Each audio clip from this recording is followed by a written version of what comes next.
Welcome to Digital Currents, brought to you by Morgan Creek Digital. I'm Xavier Segura. Each episode, we spotlight the topics and people changing the tech industry with a focus on AI, blockchain, chips, and big data. Thanks for listening, and please make sure to subscribe if you like what you hear. And remember, stay current.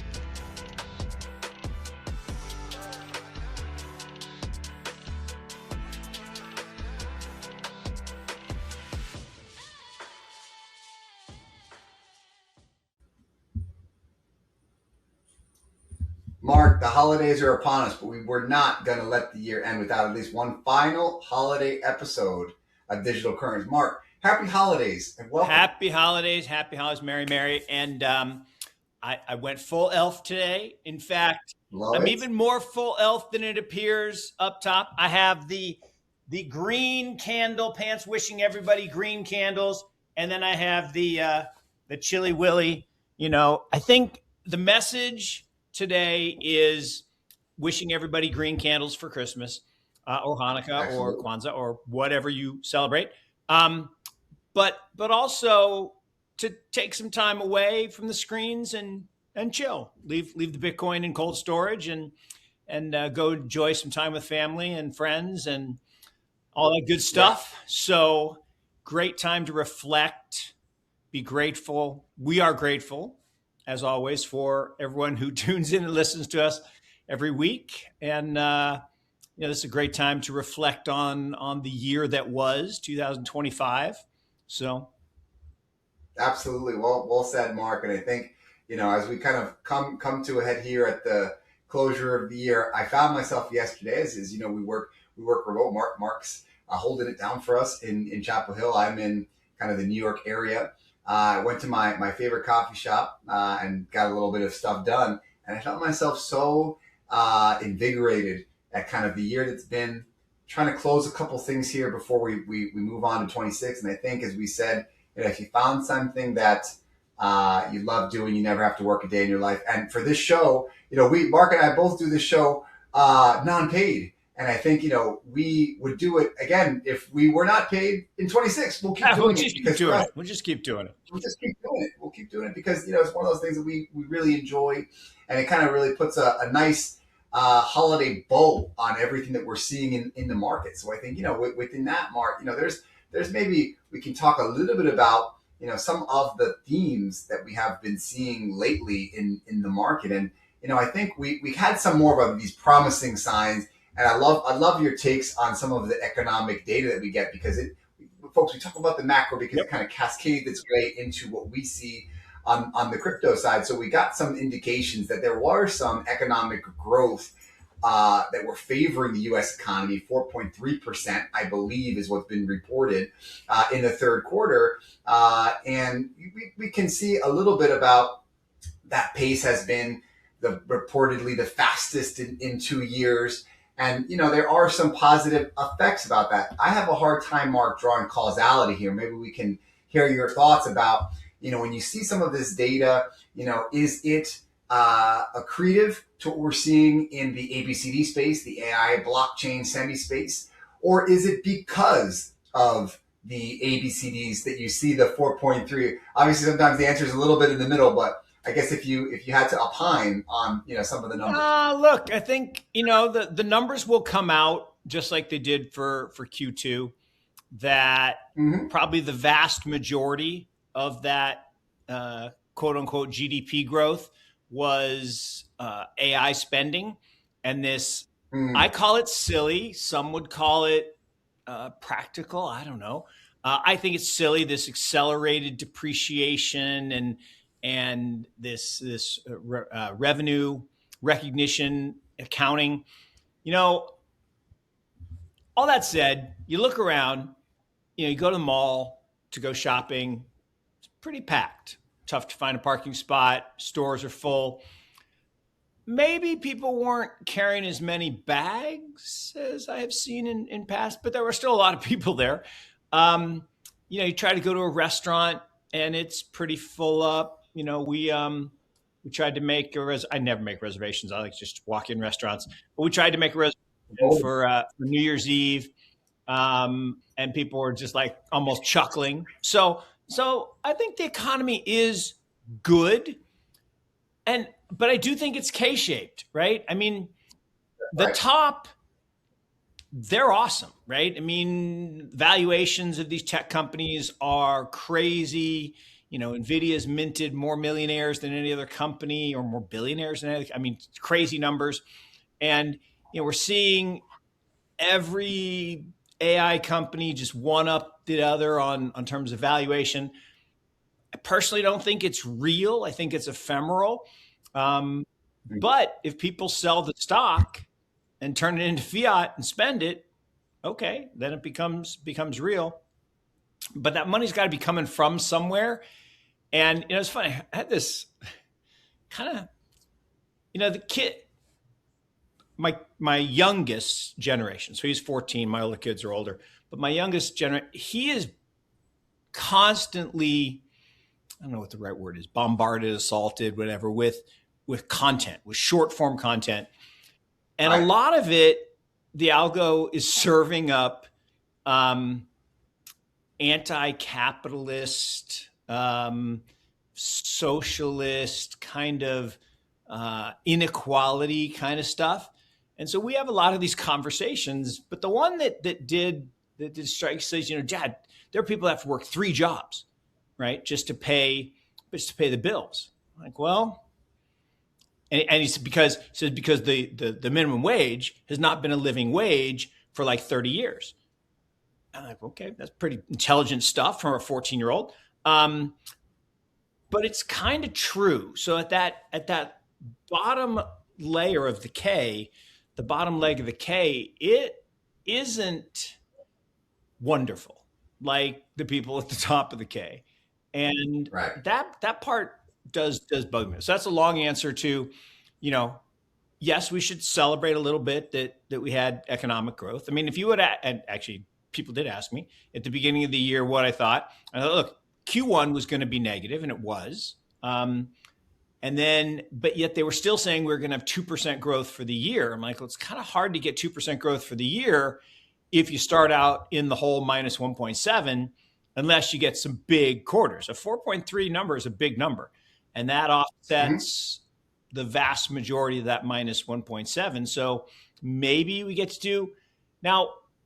2 is not awesome, right? 2 for the year is fine, but part of the challenge for the US is we're old and getting older, right? So 10,000 of my brothers and sisters in boomerism turn 65 every single day. That's a big number, right? 10,000. And I still got a few years to go, but 10,000 turn 65, and then they get taken out of the workforce, and that means productivity isn't going to be super high. And so if your working age population growth is stagnant and your productivity is not very high, oh, Mark, but AI agents. And it's funny, I started following this guy the last couple of days, and he does these, actually very funny, and again, I wish I could remember his name so I could give him credit. But he does these really funny commentaries on all the jargon and the buzzwords that all these companies are throwing out. We want to become an agile company. And he's like, what the hell is agile company? He's like, well, we synergistically, employ AI, like to do what? So, well, to replace humans. Like, okay, but you fired the humans and you tried the AI chatbots, and your customers complained, so you had to hire back more workers than you had. So it's actually a true story from Klarna. So I don't know if I buy the whole wonderful productivity. I know that that the tools do some good things and allow us to maybe do research a little bit faster and the like, but I don't know. I don't think there's a productivity miracle that I can see. And particularly not for the stuff that, again, the bottom of that K shape do. AI isn't going to help plumbers, electricians, hamburger. I mean, maybe we'll have automated hamburger makers. I'm not a fan. I mean, I've gone to a couple restaurants and I'm just not a fan. I like a little TLC with my food. But anyway. Yeah, I mean, I think there's so many good themes there that we're touching. I think, when we kind of cover the broader economic impacts, there are a lot of subtleties that are in the numbers that you kind of hinted on. We spoke about the K-shape that was really kind of speaking that there are almost like, multiple economies at play when we see what's going on, similar to AI, right? So you kind of see multiple uses of AI where you have, things like chatbots that if you are stuck in a foreign country and there's fraud that's happening in your account, the last thing you want to do is speak to a computer. You want to speak to absolute the last thing. And by the time that you get to that human being, you're going to be so enraged. On the other side of that, if you have something that you are beset with a problem, I'll give a shout out to one of Buffett's favorite companies, Geico. Does a good job in sort of integrating the systems and the AI. They have some predictive analytics that are able to sort of call you and anticipating if there's some sort of kind of change or thing that they may need to talk to you about, or if you have an issue where at least they give you the option. So if you, let's say, reporting a claim or something like that, would you like to speak to a human? Would you like to go through this process? They'll steer you into the automated process.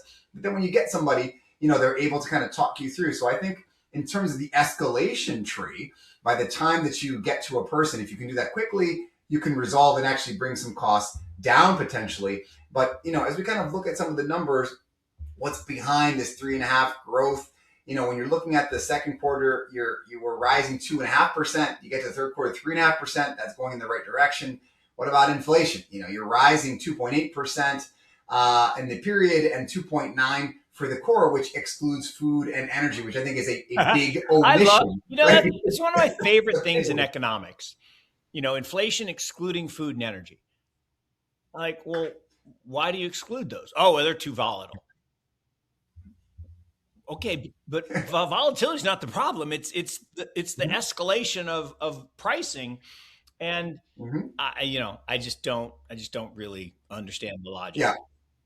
The sub bullet there. Well, Mark, you understand the logic to be the numbers must conform to a narrative, because if you look at the readings, there were some reports for factoring those things in there.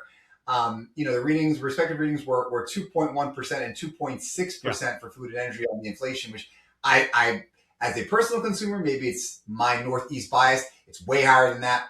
It's well above, regardless of the 2% Fed target rate for inflation.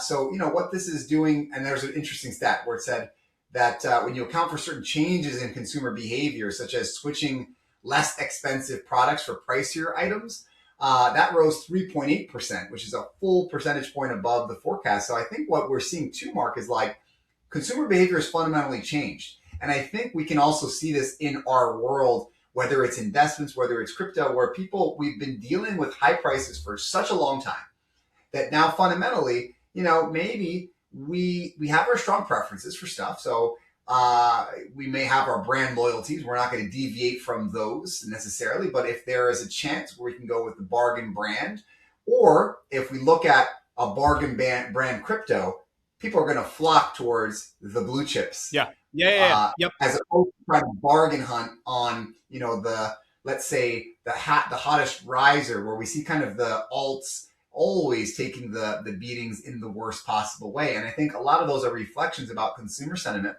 and what is happening in this broader market. If everything is sort of green, you see a lot more risk taking in our world. We saw that in 21, a little bit into 22 in the first quarter, and then things kind of reset pretty severely for the last couple of years. And as we kind of turn now into 26, Mark, you're going to see those themes really continue. I'm very curious, if you had to wager a guess, what do you think some of the Q4 numbers are going to wage? Because we've got kind of the crypto side. I think, we're well below the 90K mark, but we're holding steady. We haven't plummeted, beyond the halving price. So we kind of are where we are at this point. And we have, some of these AI winners. We have some of these people that are kind of holding steady, some M&A activity, which looks like it's going through. Of course, the funny one is that, of course, the elder Ellison gave a personal guarantee. which is what he was required to do to fulfill the merger. A shocker to nobody. One of the world's richest. Yeah, we'll see. Yeah, although every day he's getting less rich, so maybe he's not going to have enough money to cover that loan. I mean, Oracle stock is now, I think, negative for the year and well below where it was when they announced the big deal with OpenAI. So I just want to back up to go forward for just one sec. So, you asked this question about inflation.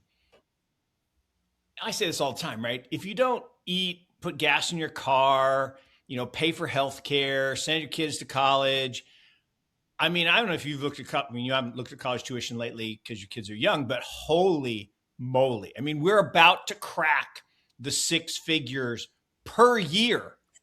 Like, I paid $44,000 for 4 years of college. I mean, and look, I'm 100 years old, whatever, but still, it's becoming insane. So that if you don't do any of those things, get sick and go in the hospital, there's no inflation. But you can't have a year where gold prices go up 60% and silver prices go up well over 100 and say there's no inflation. You cannot, right? Those are the ultimate. And you said, but Mark, I said Bitcoin was digital gold. Well, we'll get to that in a second. So you cannot have that type of movement in relative valuation of money, right? An asset that exists in the absence of a liability, and say there's no inflation. So, I mean, you can say there's no demand pull inflation, meaning this is my argument of the difference between currency devaluation and inflation, because that's the same thing. Like, well, I don't think so, actually. If you devalue the currency, that's different than, there's 25 cars and there's 40 people that want to buy them. The price is going to go up. That's supply and demand. I would call that normalized inflation.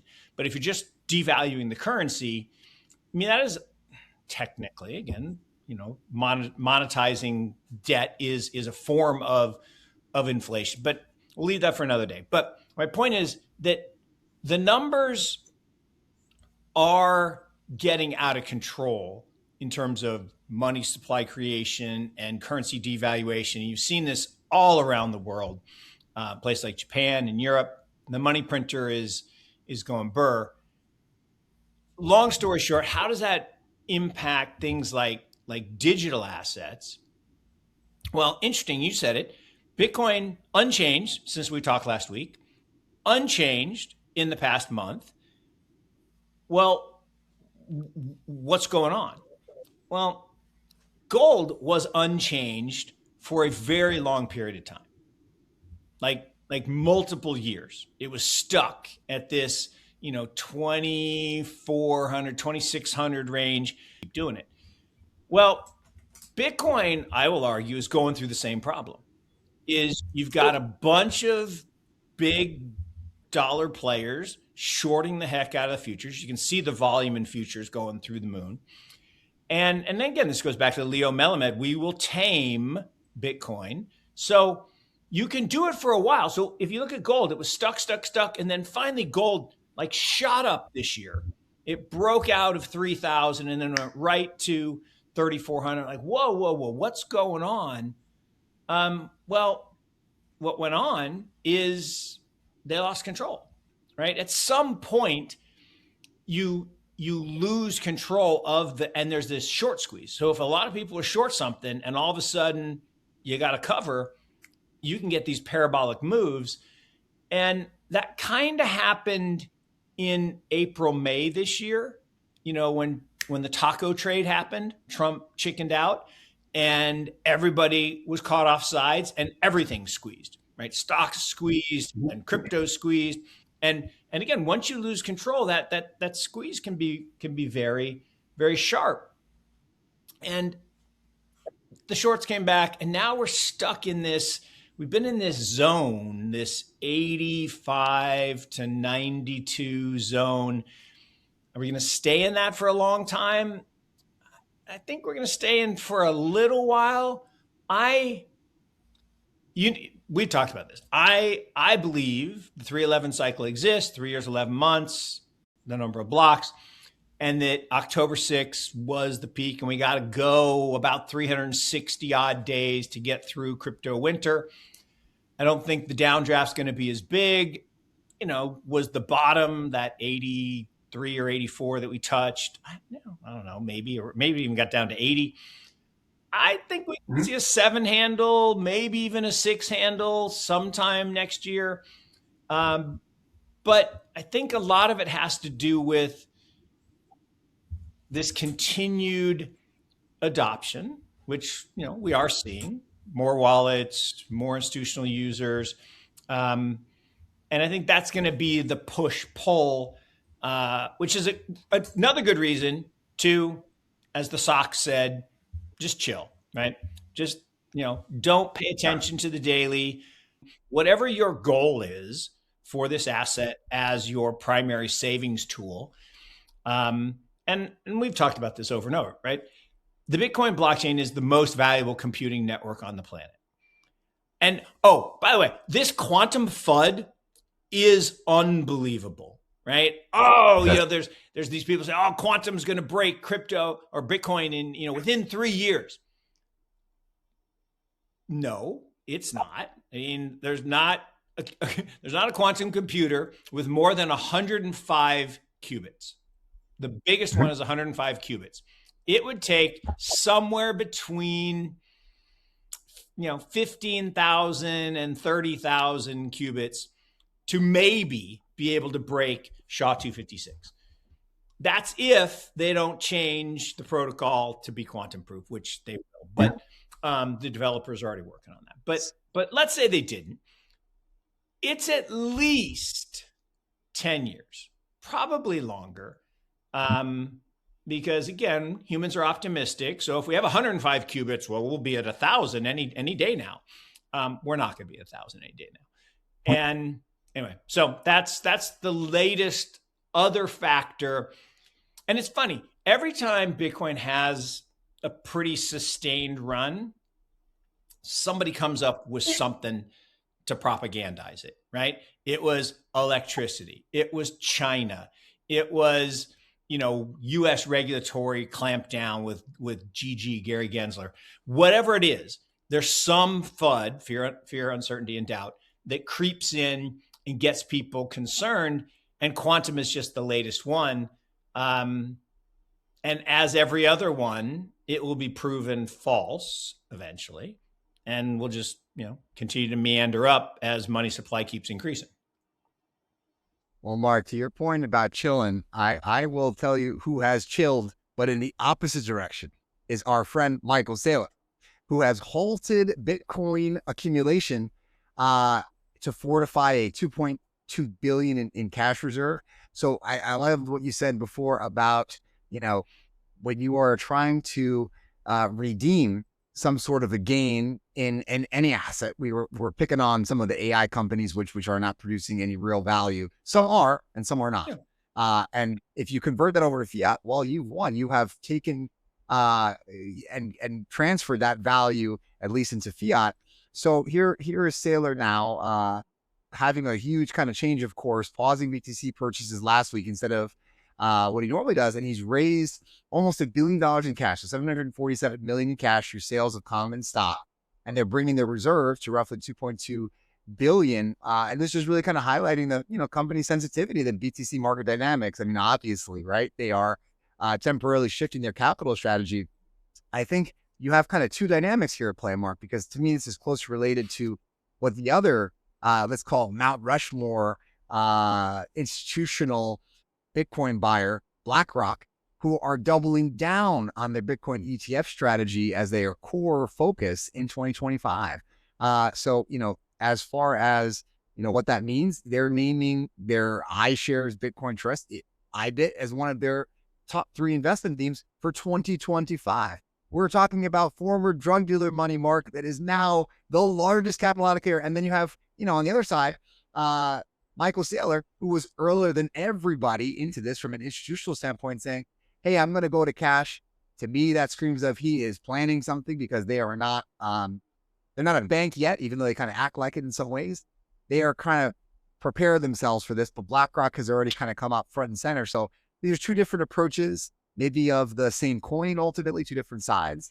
But this is kind of speaking to your point about, chilling, but they're kind of going about it. Well, what Michael's done, you don't have to like it and you don't have to agree with it, but what he's done is he has created a digital form of a financial services company, right? And when he changed the name to Strategy B, it was clear to me that the next iteration was going to be Strategy Bank. And the regulators said, you can't be a bank. Well, fine. I won't use that name. The only reason they're saying you can't be a bank is because the banks want to stay banks. But digital financial services, what he's created is a full capital stack from, debt to preferred to common. And by creating this fiat reserve, because everybody's like, well, how are you gonna pay the dividends? Because the dividends have to come in fiat. Well, I mean, we could actually distribute in Bitcoin, but the regulators don't like that. So we got to pay in fiat. Fine. I won't sell any Bitcoin.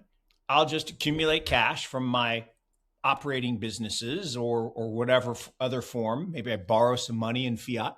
And I replenish this stack and then I'm good. But the idea that, we're not moving into an age where there's going to be digital equivalents of all the things that we had. Like we had gold money. Now we have digital money, digital gold, Bitcoin. We had fiat credit, right? Everything else. And now we're going to have digital credit. And we had fiat equity. And now we're going to have digital equity and fiat commodities and digital commodities. So we're everything. That's our whole thesis, A, B, C, D, right? AI, blockchain, chips, data. All of that is leading to this digital age. And I do think it's interesting how they'll get super hyped about one area and just totally not care about things like valuation or actual product or use cases like with AI. And then when you start talking about, a digital financial services company, they're like, oh, no, that's a speculative bubble. And he's just, it's a Ponzi scheme. Like, well, you don't really understand Ponzi schemes if you're calling this a Ponzi scheme. I mean, he owns a physical asset. You can call it a closed-end fund if you want, which is what we're trying to do to exclude him from the index. But if he's a fund, then what is a regular bank? It's just a fund. They do the same thing. But if you're an operating company, and my big one is Berkshire Hathaway. Berkshire Hathaway has 35% in cash and 54% in other stocks, passive. That's a hedge fund. That's not an operating company. Oh, but 15% is operating companies. 85% is not. So if you're going to exclude strategy from the MSCI index, you got to exclude Berkshire from the index. But anyway, I just wanted to give a shout out because I did find the guy's name. So it's Peter Girnus, Girnus, and he's Goth Burrs. He's funny. Just if anybody wants to chuckle over the weekend. But I love it. Probably one of the things, Mark, that I should have mentioned when we were talking a little bit about some of the AI failures. When we were talking about chatbots and some of the other things. I don't know if you heard about this, but recently Instacart actually came in some hot water. So Instacart had been working with an AI company called Eversight, and that was a pricing AI tool that was actually giving customers different prices. So if you were to buy for the same good, I should add. So let's say you and I were trying to buy a box of Kellogg's, you would get one price, I would get another.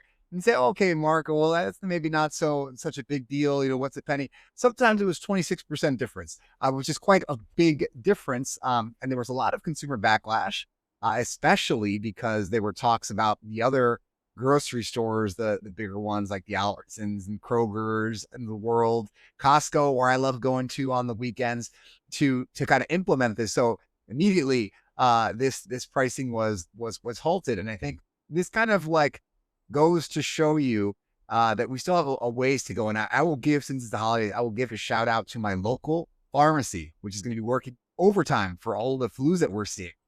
We have Walgreens, the corporate entity, and we have kind of a mom and pop shop, Colwell Pharmacy down the road.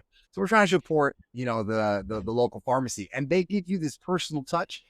We rolled over there, and my son just got a free Mentos just because he was looking at it. That would never happen. No, look. And here's the thing. Actually, think about this. Right now, if you go in a grocery store, you got that little guy with the wand who's putting the stickers, on the prices, and he's changing the stickers, and every night the guy's got to change the prices, and so then they came up with these little card things, and now they put the cards up there, and you got the price, and what's coming, and this kind of it is this idea that dynamic prices should exist. Think about a vending machine that sells cold drinks at a golf course, right? Historically, there was that little card that said, $1 or $2 or $3, whatever it was. Let's call it $3. $3 for a Coke. Well, if it's, 29 degrees out like it is today, you probably got to sell that for 50 cents or $1, right? Because no one really wants a Coke when it's, 29 degrees. But if it's 85 degrees, you might be able to get $5 or $6. And so supply and demand based on weather, that seems totally fine, right? That's totally fine. But here's the dicey part. So let's say you put this dynamic pricing, you got the little, LED tags on every item in the grocery store. And I turn the corner and it scans my phone and says, oh, geez, that guy, he's been depositing money at his bank every 2 weeks. He makes it. Right, okay. Price for you, Mr. Yusko, is $7 for this bag of rice. And what if somebody else turns the corner and they're like, oh, this person put less money in their bank account every week based on flat or whatever. So maybe they don't have, maybe I'll charge them like $5, see if I can get them to buy the bag of rice.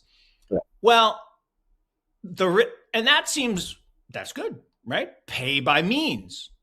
Is that good? I don't know. No, it's the same bag of rice. It costs the same amount. Why should one person?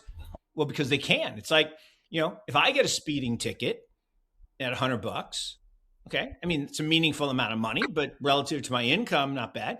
Well, if I lived in, I can't remember if it's Sweden or Norway or whatever, it's based on a percentage of your income.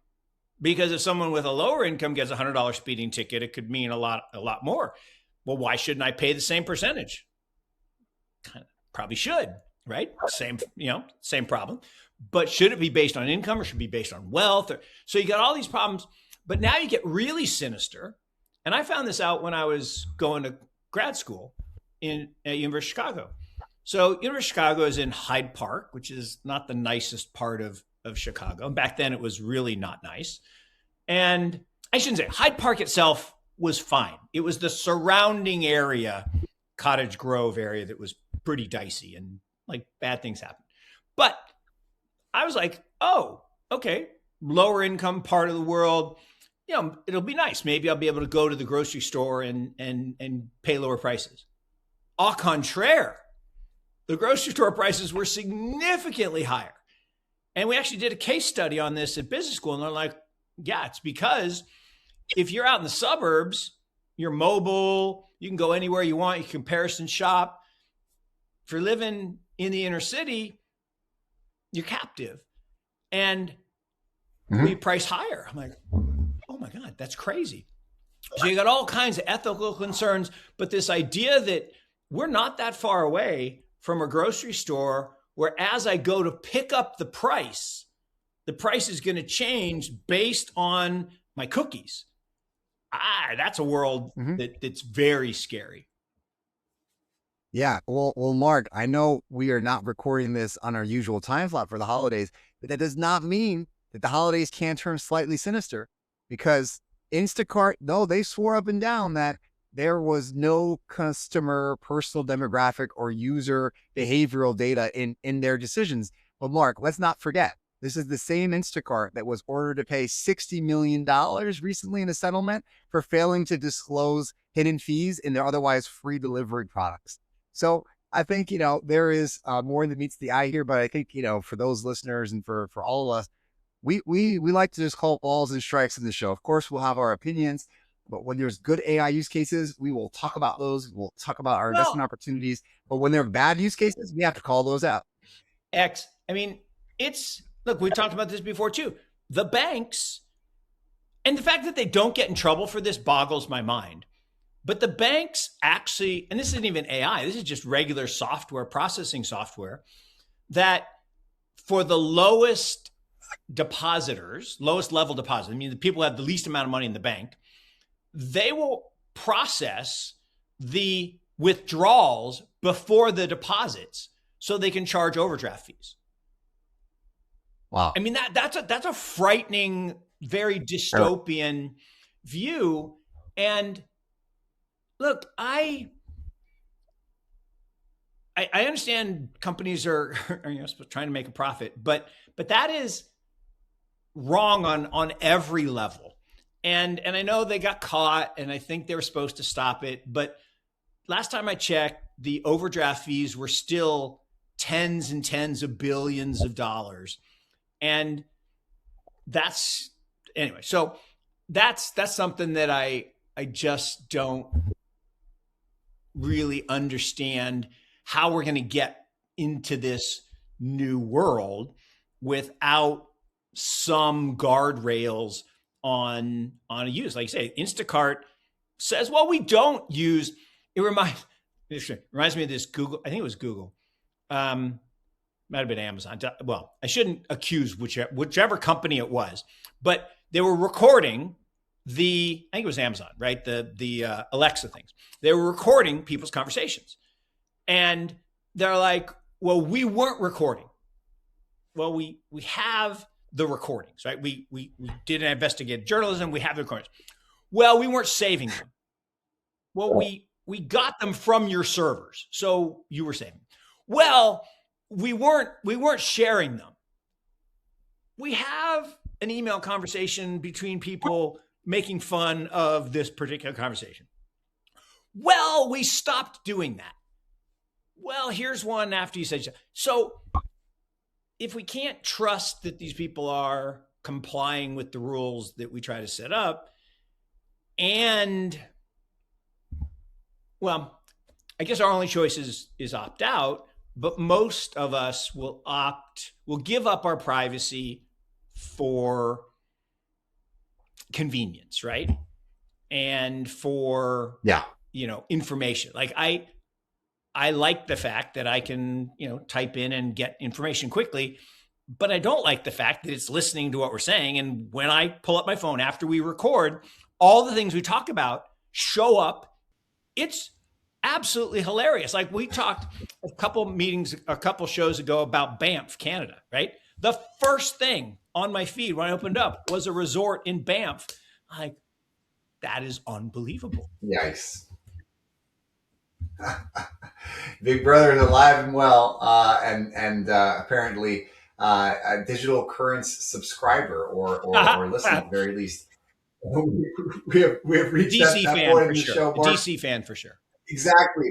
Where if a picture is worth 1,000 words, a chart is worth at least 1,000,000 words, because it's that much more impactful.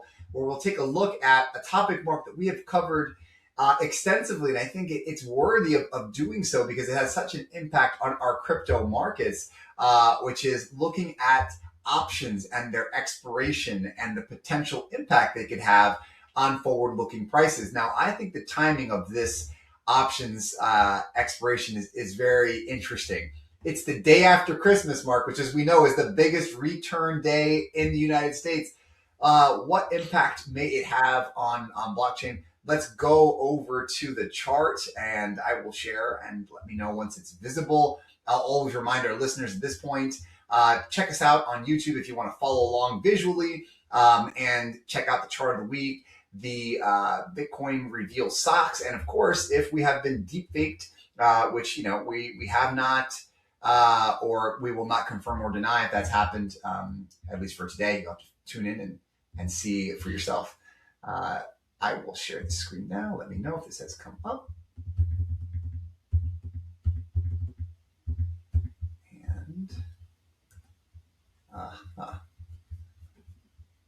okay, perfect.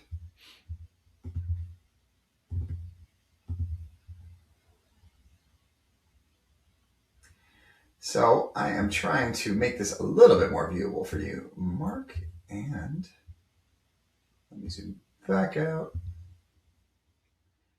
So we are in, what we're looking at is potentially the largest expiration ever at a 96,000 mark. I wish I could pull up, Mark, for us the underlying source of this tweet in its more native format. If I go to the read mode, I think this is even still worse yet if I zoom.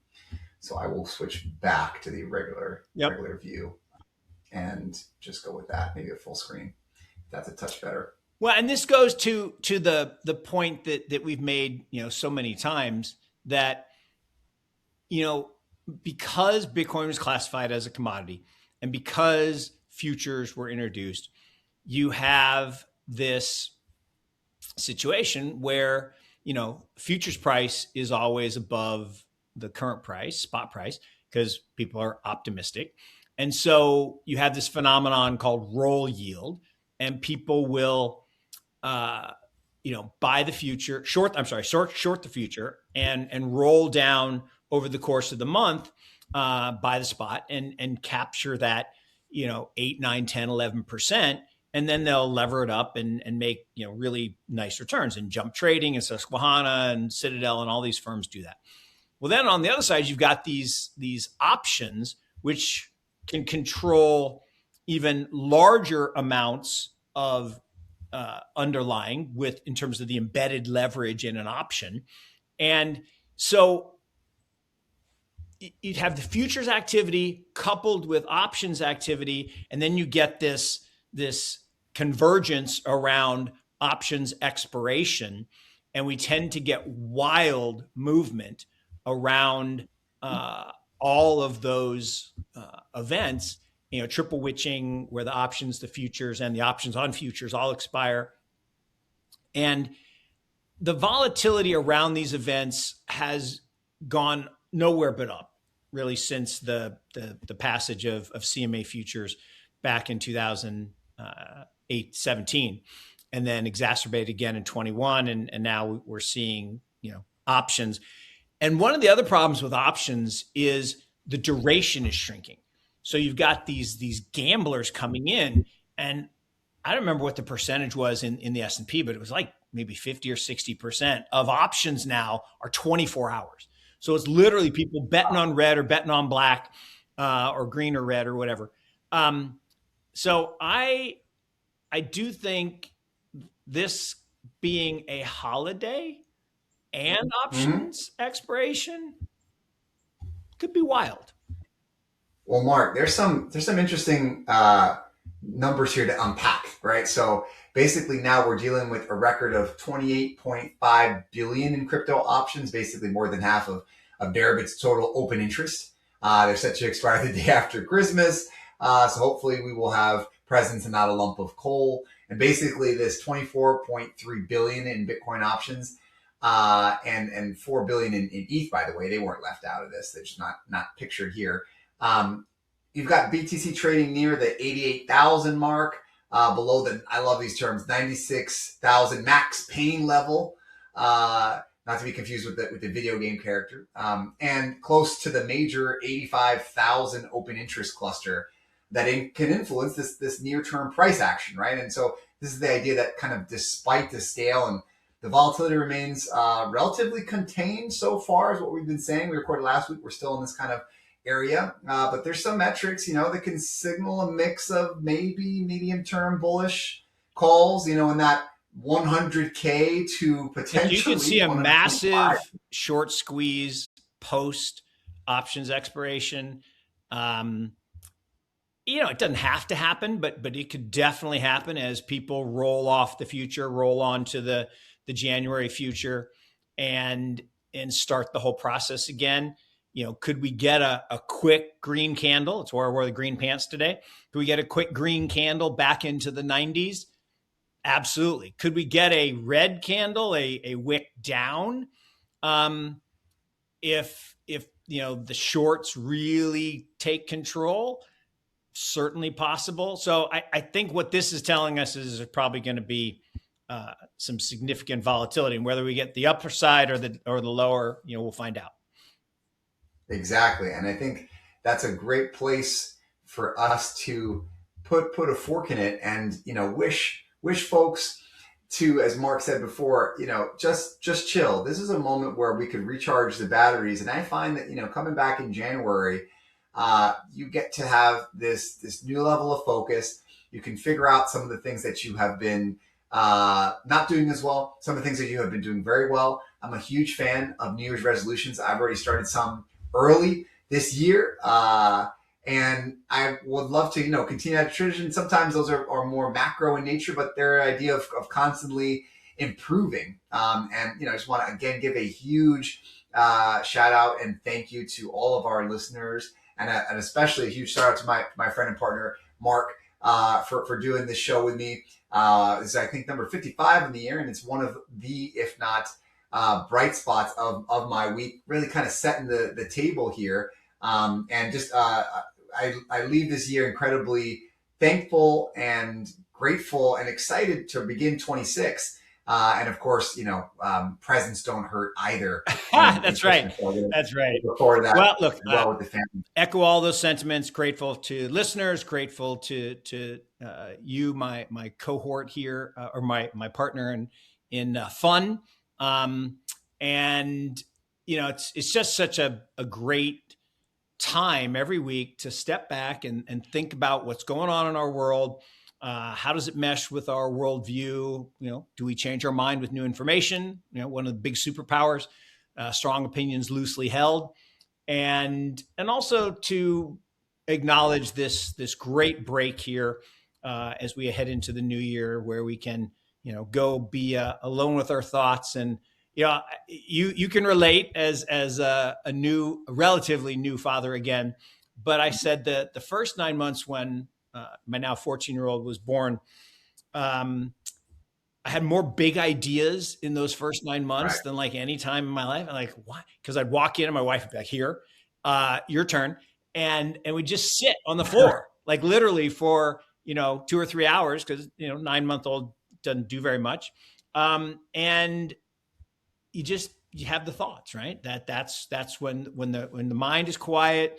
And there's probably the joy of being with the son.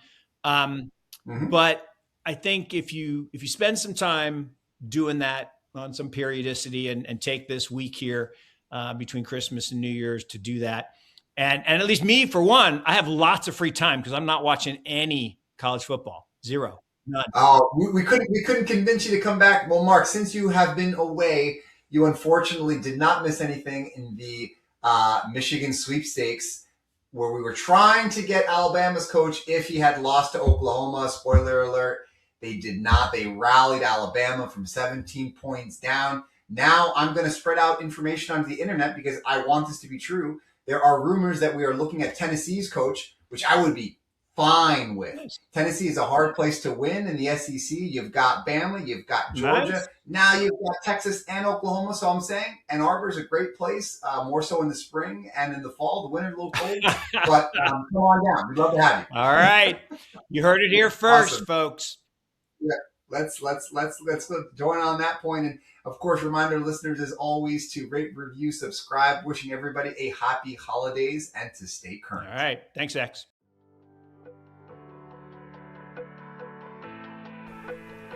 Thank you for joining us this week on Digital Currents. Check out our links to our website and social media in the show's description box. Please make sure to subscribe if you like what you hear. And remember, stay current. This podcast should not be construed as investment advice nor solicitation for the sale of any security, advisory, or other service. Investment themes and ideas discussed may be owned by funds managed by the host and podcast guests. Any conflicts at the time of production have been mentioned by the host but are subject to change. Listeners should consult their personal financial advisors before making any investment decisions.